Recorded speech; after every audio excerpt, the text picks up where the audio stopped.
दोस्तों कल railway central पे जाके हमने मुंबई सेंट्रल पे जाके आपको डॉक्यूमेंट की 2 वीडियो दी और उनमें लगभग लगभग आपके सभी डाउट ख़त्म हो चुके थे। लेकिन फिर भी उन 2 वीडियो के बीच में बहुत सारे कमेंट आए ये और सिमिलर टाइप के ही कमेंट हैं। जो वो कमेंट हैं वो डाउट है जो हम पहले से उन वीडियोज़ में डिस्कस कर चुके हैं। लेकिन इस वीडियो के थ्रू आपके सभी डाउट पूरी कोशिश कर रहे हैं ख़त्म हो जाने चाहिए। देखिए, सबसे पहला डाउट ये था कितने बच्चे अब्सेंट रहे। 50 बच्चे बुलाए गए थे, उसमें से लगभग 55 बच्चे 45 बच्चे पहले ही आ गए। दो उसके बाद थोड़े लेट 2 बच्चे आ गए, तो 3 बच्चे अब्सेंट रहे। तो 3 बच्चों में भी वो उन तीनों को ब्लॉक डेट पे बुलाया गया है। और ये तो आपका डाउट ये ख़त्म हो गया। बहुत ज़्यादा अगर कल मैं 10-20 वीडियो बना देता, क्योंकि वहाँ पर जानने वाले तो बहुत लोग थे और बनाने को भी क्या, जब मैं वहाँ गया ही था 10-20 वीडियो बना देता। लेकिन हमने काम की जो इन्फॉर्मेशन थी वो ली और वही आपके लिए डाल दी। लेकिन फिर भी आपके बहुत ज़्यादा कमेंट आ रहे हैं। अच्छा, तो ये अब अब्सेंट वाला क्लियर हो गया। 2-3 बच्चे अब्सेंट रह रहे हैं, वो लोग भी ब्लॉक डेट पे आएंगे। कोई भी डीबी का मौका नहीं स्किप करना चाह रहा है।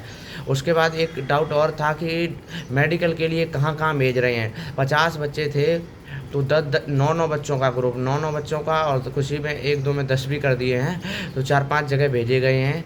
तो मैं आपको मुंबई की बता रहा हूँ। मुंबई में 3 तो मेडिकल हैं ही, जो कल्याण है, लोअर परेल है और वैकला है। ये सब मेडिकल में भेज रहे हैं। उसके बाद बाहर भी भेज रहे हैं, सोलापुर भेज रहे हैं जो 100-150 किलोमीटर दूर है। नागपुर भी भेज रहे हैं जो काफ़ी ज़्यादा दूर है। तो 5 से लगभग 200 किलोमीटर तक की दूरी पर भेजते हैं। और ये पूछा जा रहा है क्या ट्रेन का पास देंगे। ऐसा कुछ भी नहीं। वही जो आपका एडमिट कार्ड होगा उस पर वो सील मार देते हैं, मेडिकल की मोहर लगा देते हैं, वही एक तरीके से पास बन जाता है। आपको किसी न किसी तरीके से जाना होता है, क्योंकि आपके ग्रुप के बच्चे मिल जाते हैं वहाँ पर 10-15, तो आप लोग बस बुक कर लेते हैं, वो लोग तो साथ में निकल जाते हैं। ऐसे कुछ ना कुछ आइडिया वहाँ पर बन जाता है। तो आपका मेडिकल का भी डाउट क्लियर हो गया कहाँ पर भेजा जा रहा है। अच्छा, और एक कमेंट ये आ रहा है, OBC में नॉन क्रीमी लेयर की जगह हमने मान चलिए EBC भर दिया है, तो उसका क्या है, तो उसके लिए आप एफिडेविट बनवा लीजिए और को चल जाएगा। OBC में ये कमेंट आ रहा है कि तहसीलदार का, RO लेवल का, SDM लेवल का कौन सा मांग रहे हैं। कोई सा भी होगा तो आपका वही चल जाएगा। उसमें कोई पर्टिकुलर ये नहीं है इसे चेक कर रहे हैं वो है, ये ऐसा कुछ भी नहीं है। अब OBC फॉर्म भरते समय लगाया था वो वाला चलेगा या फिर नया वाला रेलवे फॉर्मेट में। तो फॉर्म भरते समय जो लगाया था उसी का रेलवे फॉर्मेट बनवाना है। यहाँ मुंबई सेंट्रल का तो यही है कि जो फॉर्म भरते समय आपने OBC लगाया था उसका रेलवे फॉर्मेट बनवाना। अब फॉर्म भरते वाला समय वाला बहुत ज़्यादा पुराना था, 2017-18 का लगा दिया था, तो आप एक एफिडेविट बनवा लेंगे और नया वाला बनवा लेंगे और नए वाले के अकॉर्डिंग फिर रेलवे फॉर्मेट बनवा लेंगे। आपने फॉर्म भरते समय स्टेट लेवल का लगा दिया है, तो भी आप फॉर्म वाले का फिर नहीं बनवाएंगे रेलवे फॉर्मेट, फिर नया वाला एक सेंट्रल लेवल का बनवाएंगे और उसी के थ्रू रेलवे फॉर्मेट बनवा लेंगे। तो ये आपके डाउट क्लियर हो गए सब। अब EWS वाले का भी सेम कमेंट आ रहा है, फॉर्म भरते समय वाला लगाना या नया। तो फॉर्म भरते समय वाले का रेलवे फॉर्मेट बनवाना है, और फॉर्म भरते समय वाला ज़्यादा ही पुराना लगा दिया तो आप नया वाले का भी लगा सकते हैं। इतना ज़्यादा इसमें किसी को बाहर नहीं कर रही है। अब आपके पास कोई सा भी नहीं है, नया भी नहीं है, पुराना भी नहीं है, तो भी आपको बाहर नहीं कर रहे हैं। लेकिन तब एक कंडीशन है, ऐसा एक कैंडिडेट देखा गया था, उसे 14 तारीख का डिफिकल्ट था, तो उसे फिर 31 तारीख मेडिकल के लिए तो उसे भेज दिया गया, लेकिन फिर 31 तारीख को उसे बुलाया गया है। दोबारा से उसे डॉक्यूमेंट लेके आने होंगे, जमा कराने होंगे। अगर आपके पास कुछ भी नहीं है तो आपको एक बार तो ज़रूर दिखाने ही होंगे, वापस आना होगा फिर से। या बाई पोस्ट भी पहले ले लेते थे, तो बाई पोस्ट नहीं, आपको डायरेक्ट ही आना पड़ेगा, तो देना पड़ेगा एक बार। बाहर नहीं किया जाएगा, लेकिन हमने पहली वीडियो में ही बता दिया था DB पे किसी को बाहर नहीं किया जाएगा। तो बाहर तो किसी को नहीं किया जाएगा, लेकिन वो आपकी प्रोसेस आगे तभी बढ़ेगी, यानी पैनल लिस्ट में नाम वगैरह डिवीज़न अलॉटमेंट तभी होगा जब आप पूरे डॉक्यूमेंट यहाँ जमा कर देंगे। आपके फाइल के ऊपर रेड पेन से बड़े बड़े अक्षरों में लिख दिया जाएगा ये वाला डॉक्यूमेंट अभी ड्यू है। और अगर आपको किसी तरह का उनको डाउट होता है, संदेह होता है, तो SDM जो होते हैं, तहसीलदार होते हैं, उनके पूरे नेट पर भी नंबर अवेलेबल होते हैं, और यहाँ के जो DRM होते हैं उनका तो नंबर होता ही है, तो वो एक दूसरे से कांटेक्ट भी करके पता कर लेते हैं।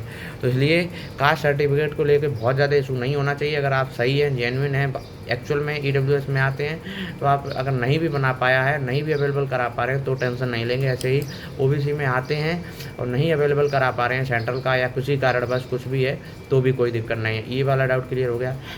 सेमेस्टर वाइज मार्कशीट नहीं है, या फिर एक सेमेस्टर की मार्कशीट ख़राब हो गई या खो गई, या फिर एक सेमेस्टर की लेके नहीं आए, तो भी कोई दिक्कत नहीं है।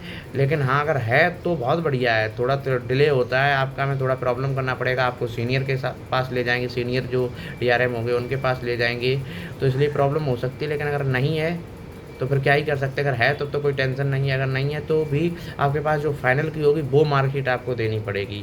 और अगर दोनों में से कोई नहीं है तो एफिडेविट बना के लाइए, तो इशू हो सकता है, समझ गए ना आप। तो फाइनल की दे देंगे तब भी काम चल जाएगा।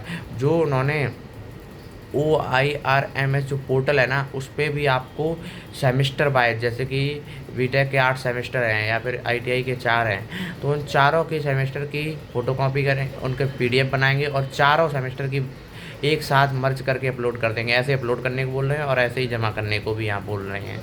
तो ये वाला भी डाउट क्लियर हो गया। अगर सेमेस्टर वाइज नहीं है तो फिर फाइनल से ही काम चल जाएगा, इतना ज़्यादा वो ब्लंडर नहीं बना रहे हैं। अच्छा, एक कमेंट ये बहुत ज़्यादा आ रहा है कि ITI और BSc एक साथ कर ली, उसका कोई लेना देना यहाँ पर नहीं है। DV में तो आपको कोई नहीं बाहर करेगा, ना ज्वाइनिंग में आपको कोई बाहर करेगा। बस जब आपकी जॉब लग जाएगी और फिर अगर आपकी BSc वाले से सर्टिफिकेट से जॉब लगती है तो आपको NOC नहीं मिलेगी, आपको डायरेक्ट रिजाइन मारना पड़ेगा, जो कि 1,80,000 रुपये आपको भरने पड़ेंगे।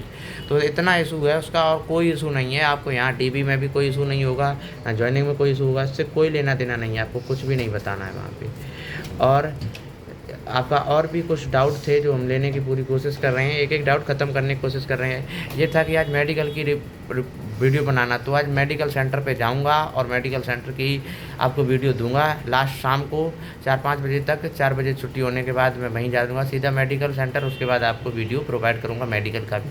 और एक एक डाउट हमने उन 2 वीडियोज़ में आपके ले लिए हैं, जो पीछे इसी चैनल पर पड़ी हैं, आप देखेंगे तो आपके निश्चित ही एक एक डाउट ख़त्म हो जाएगा। फादर या मदर के नेम में करेक्शन कराना है, उसमें गलत है और आधार कार्ड में गलत है, मार्कशीट में अलग है, तो भी एफिडेविट से काम चल जाएगा। एफिडेविट एक ऐसी चीज़ है जिसमें आपके मैक्सिमम परेशानियां का जो है वो आपकी दूर हो जाएंगी। सब एफिडेविट के थ्रू आपका प्रॉब्लम सब सॉर्ट आउट हो जाएगा। अच्छा ठीक है ना।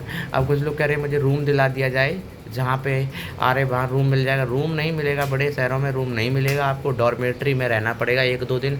और फिर उसके बाद इशू ये है कि आपका पता नहीं कहाँ पर मेडिकल सेंटर भेजा जाए, तो इसलिए रूम भी नहीं आप ले सकते हैं। डॉर्मेट्री में 1-2 दिन रुकेंगे मुंबई, बेंगलोर जैसे शहरों में, और उसके बाद अगले दिन मेडिकल के लिए जहाँ 100 किलोमीटर दूर, 200 किलोमीटर दूर भेजा जाता है, वहाँ रुकेंगे। तो मेडिकल 4-5 दिन में हो पाएगा लगभग, तो 1 दिन में तो मेडिकल आपका फिनिश नहीं हो पाएगा। ये वाली बात हम आपको पहले ही वीडियो में बता चुके हैं मेडिकल की जो भी है, क्योंकि मेडिकल का जो स्टाफ होता है वो अपने रेगुलर कस्टमर को भी देखता है और आपका मेडिकल भी करता है, तो इसलिए बहुत ज़्यादा प्रोसेस स्लो चलता है ये वाला। और एक एक क्वेश्चन मैंने आपका ले लिया है, एक एक डाउट आपका क्लियर करने की कोशिश की है। स्टाफ बहुत कोऑपरेटिव होता है, जो भी आपका डॉक्यूमेंट चेक कर रहा होगा वो स्टाफ बहुत कोऑपरेटिव होगा। पहले से स्टाफ अपने आप में सुलझाने की कोशिश करते हैं अगर आपका कोई डॉक्यूमेंट इनकरेक्ट है, कोई प्रॉब्लम है तो। बाकी फिर वो सीनियर को बुलाते हैं और सीनियर भी आपकी बात को समझने की पूरी कोशिश करते हैं। तो इस तरह से कोई भी प्रॉब्लम नहीं आती है जहाँ तक भी है। और भी कोई अगर डाउट रह गया हो तो आप एक बार कमेंट करिए और फिर हम आपके वो भी रिप्लाई करने की कोशिश करते हैं। इंस्टाग्राम आईडी है अजय869 पाल, उस पर भी आप मैसेज कर सकते हैं, तो वहाँ पर भी हम कोशिश करते हैं एकदम रिप्लाई दिया जाए।